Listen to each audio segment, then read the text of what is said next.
诸位，我今天讲一件事，你听完可能会后背发凉，也可能会拍案叫绝。一个人身上到底有没有光？你别急着摇头，也别急着点头。我先给你讲个真事儿，讲完了你自己判断。好多年前，大夏天，热的狗都趴在地上喘气。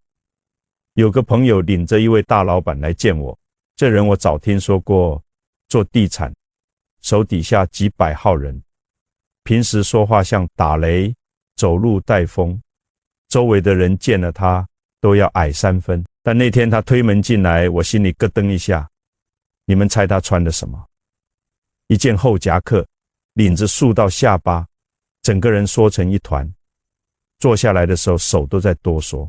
我仔细看他的脸，不是苍白，是发青，眉心那个位置笼着一层灰蒙蒙的气，像有人拿烟熏过似的。我就直接问了一句，你最近是不是去了什么干净的地方？话音刚落，他手里的杯子咣当掉桌上了，茶水溅了一桌子。他说1个礼拜前，他为了拿一块地去看一处荒宅，那地方原先据说埋过人，周围连野猫都不去。他当时仗着自己有钱有胆，不信这些，还在院子里撒了一泡尿，结果当天晚上就出事了。他说躺下去，被窝里像灌了冰水，那种冷不是从外面来的，是从骨头缝里渗出来的。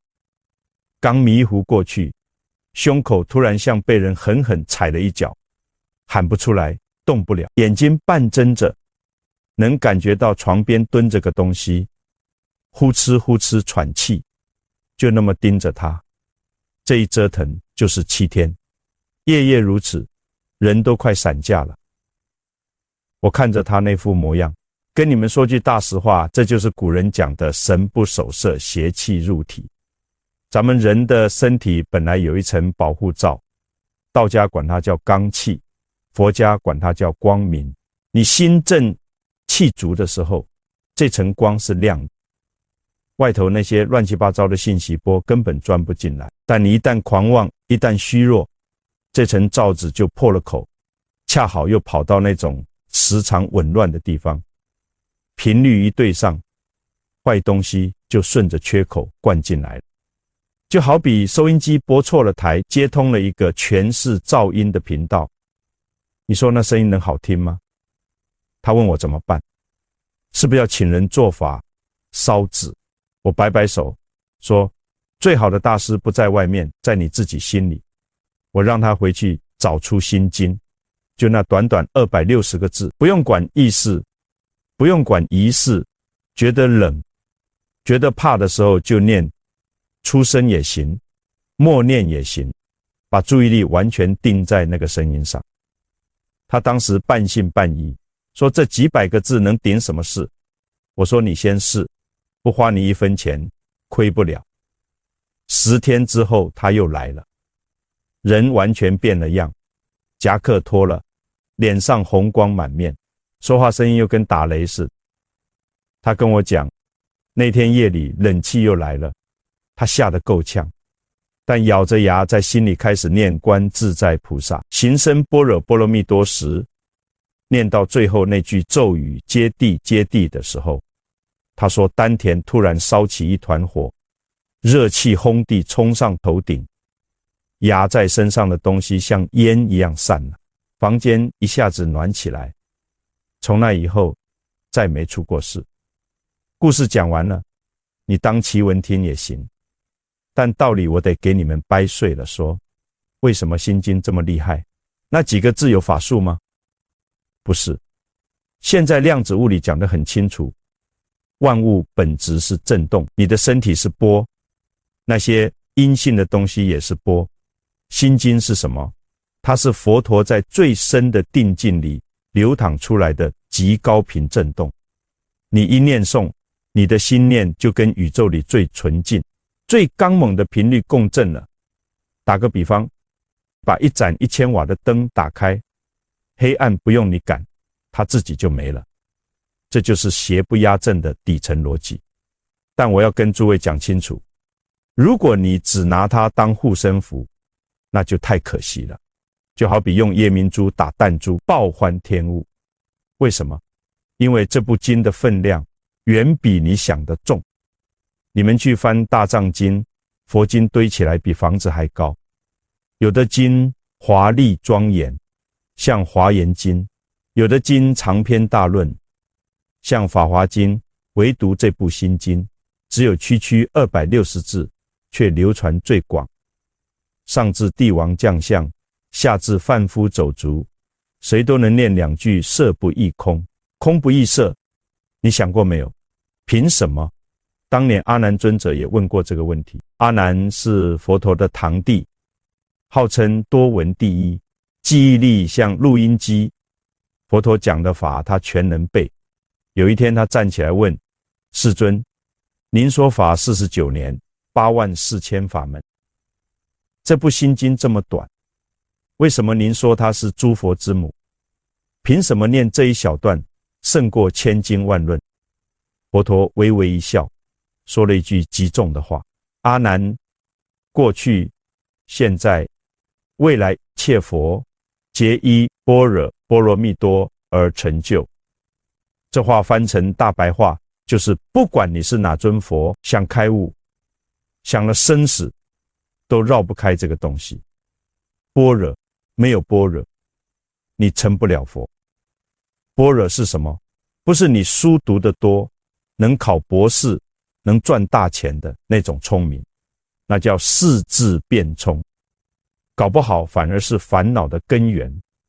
般若是能看穿宇宙真相，能斩断一切执着，能让你从苦海里跳出来的终极智慧。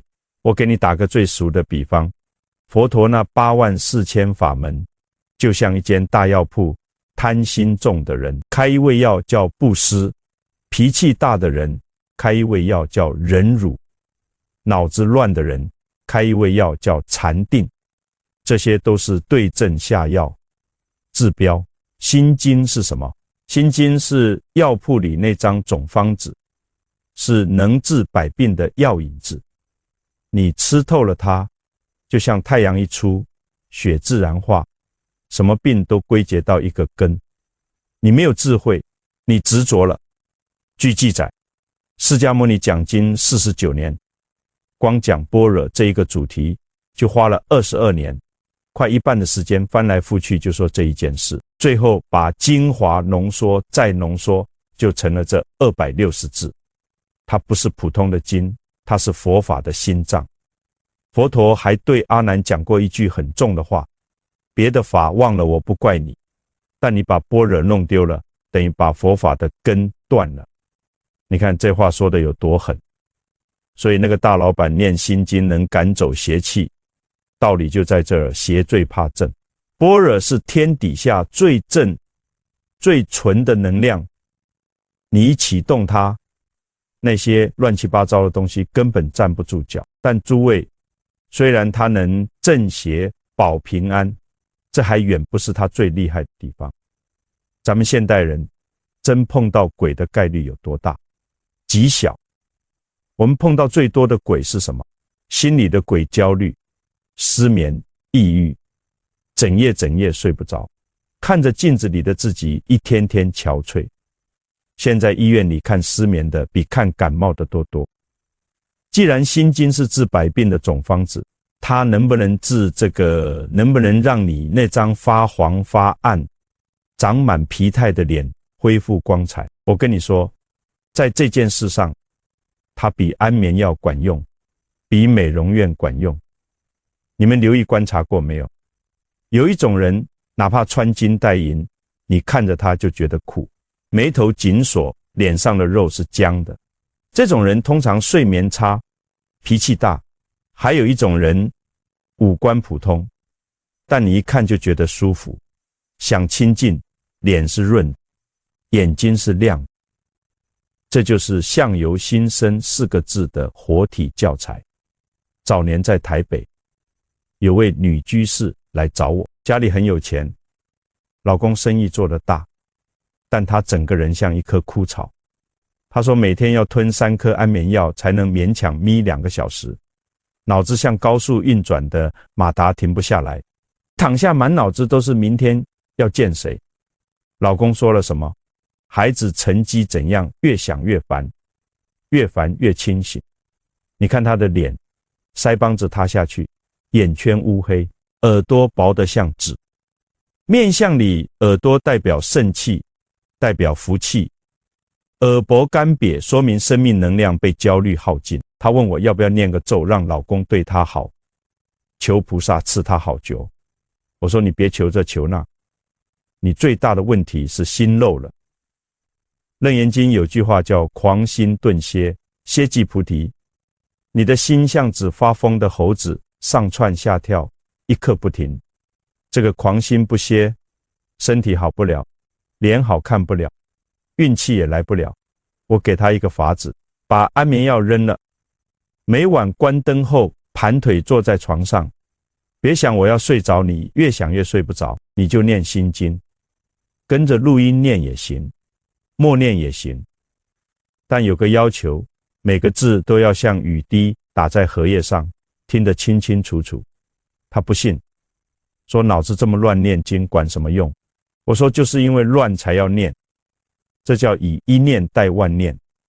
你脑子里10000个念头打架，我现在给你一个最强的念头，心经的声音，你把它抓牢了，其余的杂念就没地方站。这跟练武功扎马步一个道理，把心定在这260字上，那猴子折腾累了，自然就老实了。3个月后他又来，我差点没认出来，一进门是笑着的，脸上的肉饱满了，干瘪的苦相消失了，取而代之是一层温润的光泽。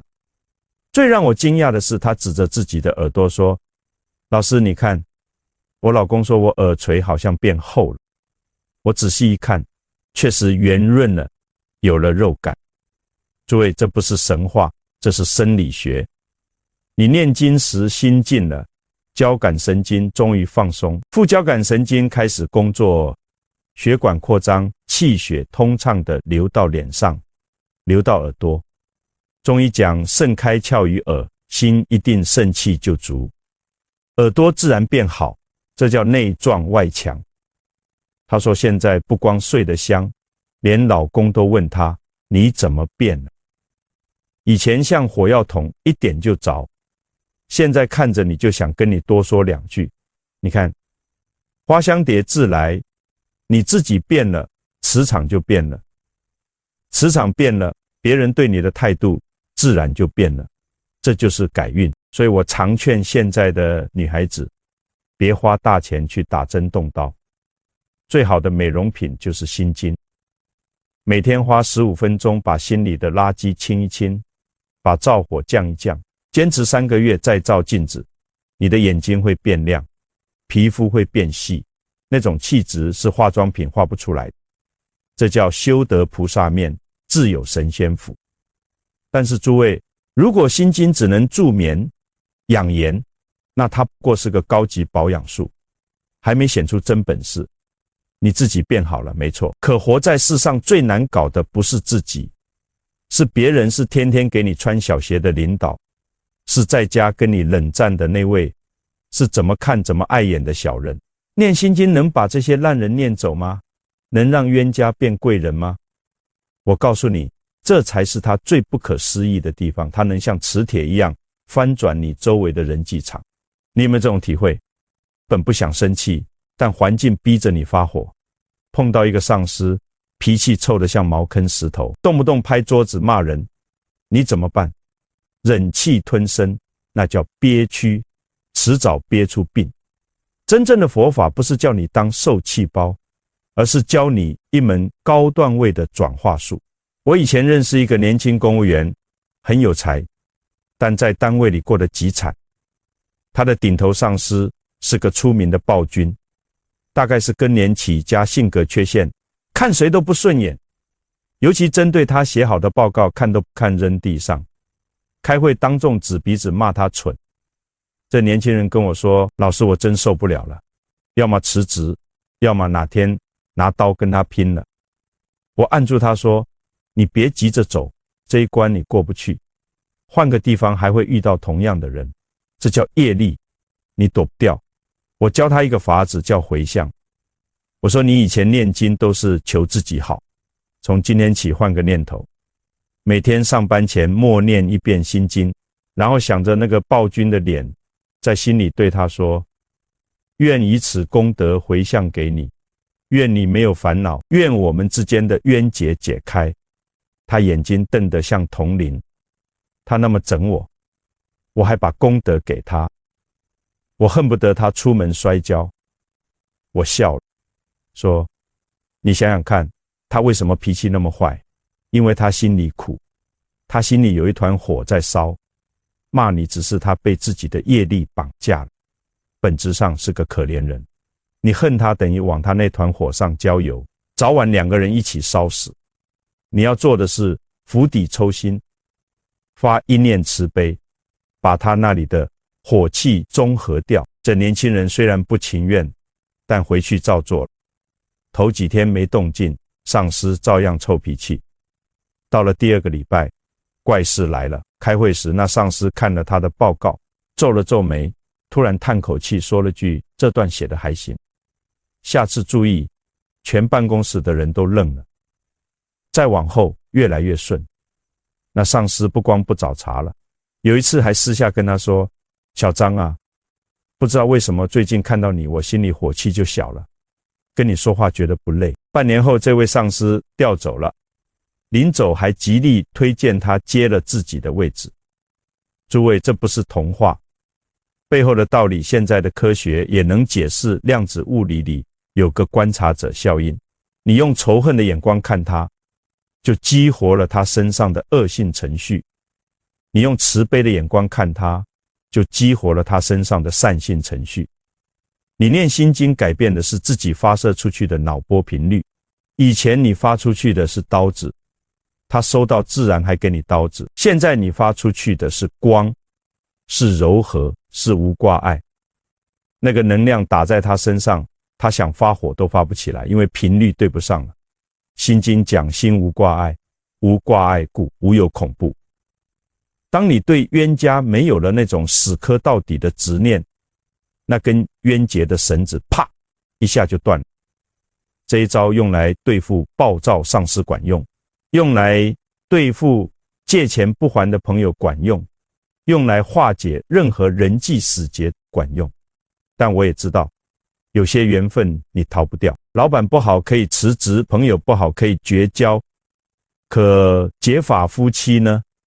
儿女呢？当这些至亲的关系出了大问题，甚至面临生离死别，心经还能救命吗？接下来2个故事很沉重，但你听懂了，关键时刻真能保全家人的命。第一个，多年前有位女居士哭着来找我，她老公突然像中了邪，在外面乱搞，不止一个，还闹离婚，不管孩子。这女人恨得咬牙切齿，说每天念经求菩萨，让那些狐狸精遭报应，让老公受惩罚。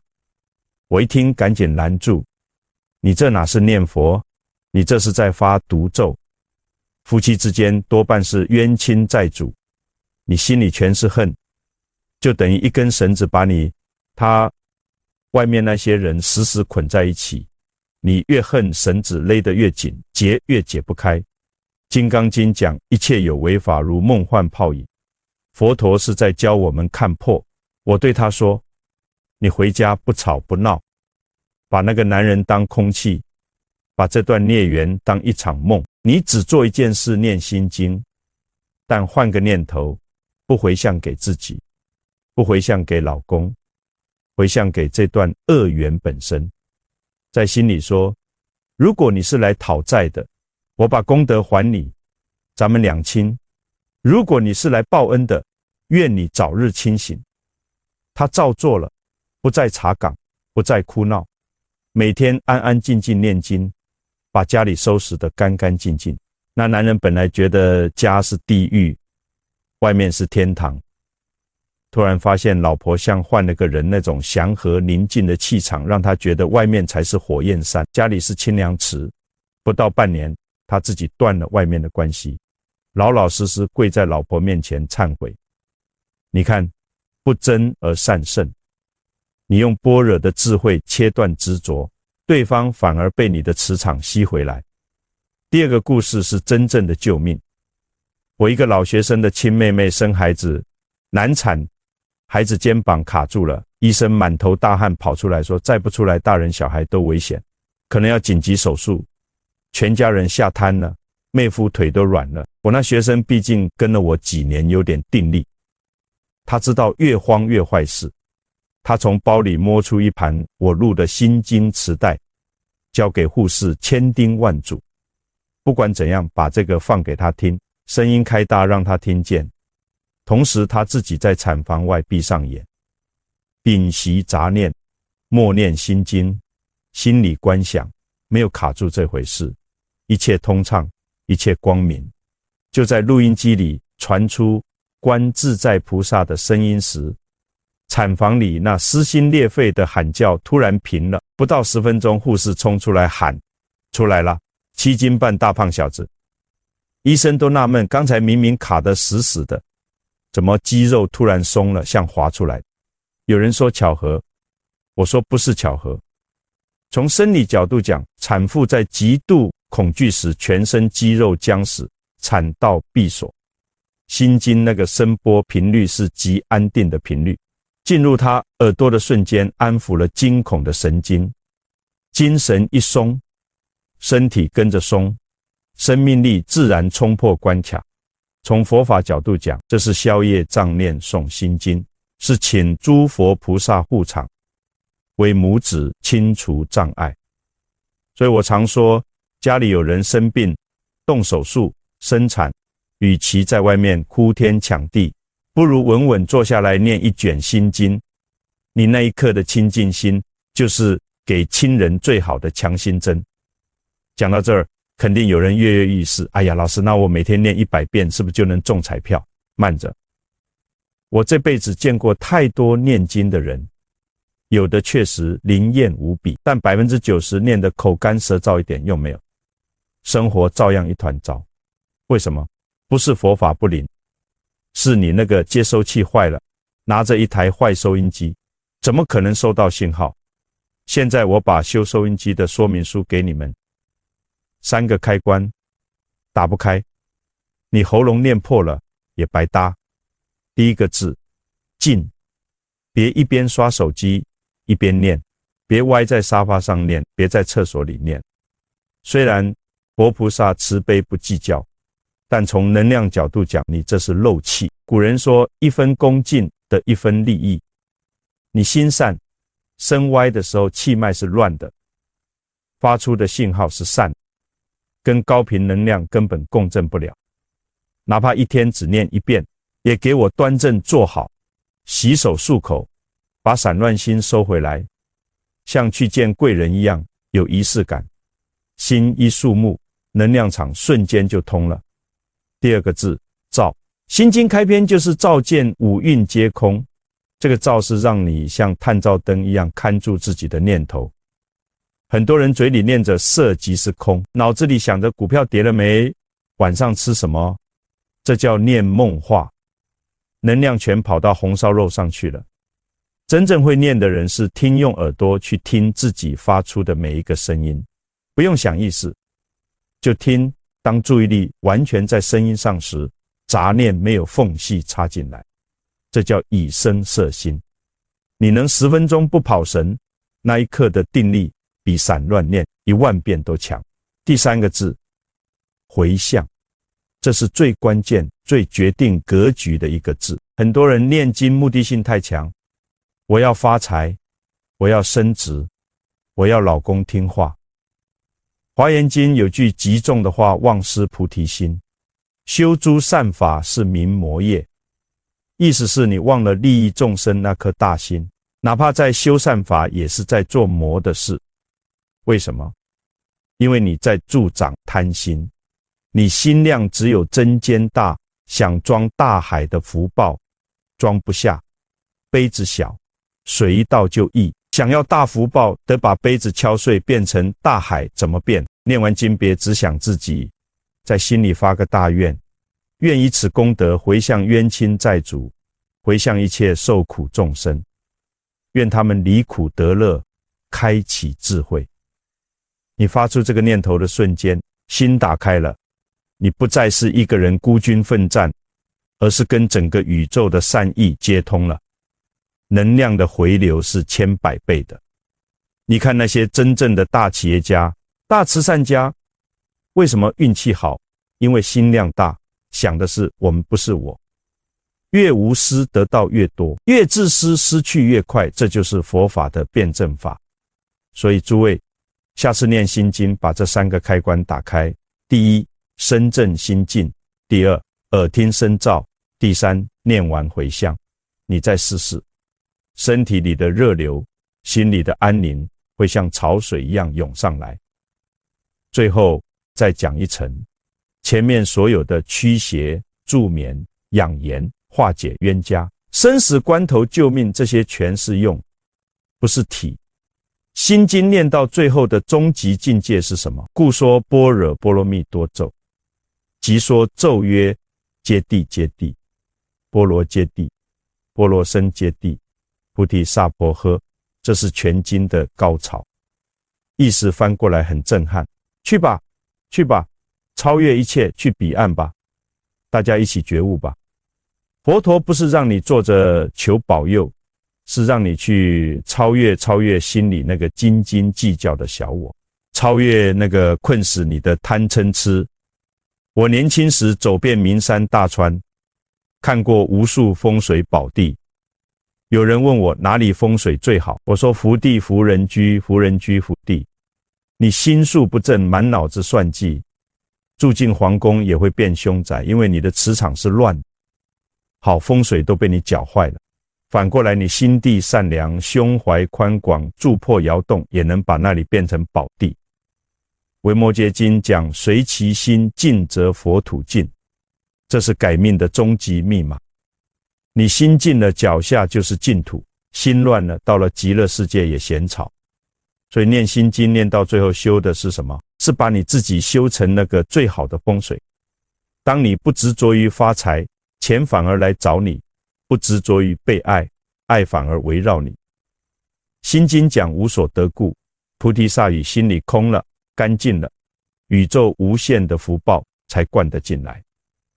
好，我最后再啰嗦几句重点，你截图也好，记下来也好，别忘了：第一，别把心经当儿戏，它是宇宙能量的校准器，运气差，去不干净的地方时，它是最强防护。第二，改命先改脸，每天睡前静念15分钟，3个月后苦瓜脸能修成菩萨面。第三，冤家宜解不宜结，碰到烂人别硬刚，用回向把功德送出去，这是最高级的兵法。第四，危急时刻靠定力，家人遇险别慌，稳住念经，把正能量场撑起来。第五，3个心法不能丢，恭敬作证，耳听声照，念完回向，缺一个你念破喉咙也白搭。诸位，佛法讲法不失得聪明智慧。今天我把压箱底的经验掏给你们，不图出名，只盼你们少走弯路。你现在动动手指，把这篇转给家人朋友，别小看这个动作。也许你朋友圈里正有人今晚准备放弃，正被失眠折磨，正站在崩溃边缘。因为你这一次转发，他看到了，转念了，放下了，那你就是救人一命，比去庙里烧几万块高香的功德大了不知多少倍。老天爷看着呢，你帮了别人，福报最后一定回到你自己和子孙身上。最后咱们做个约定，念头有能量，文字有力量。如果今天我讲的哪怕有一句打动了你，请在评论区留下4个字：心无挂碍，或者接地接地。当成千上万人在这里留下善言，这里就形成了一个巨大的正能量场，每个路过的人看到都会被加持。也别忘了点个关注。在这里我们不讲迷信，只讲真理；不讲空话，只讲实修。关注我，让我陪你在这纷乱世间修出一颗干干净净的心。我们下期再见，阿弥陀佛。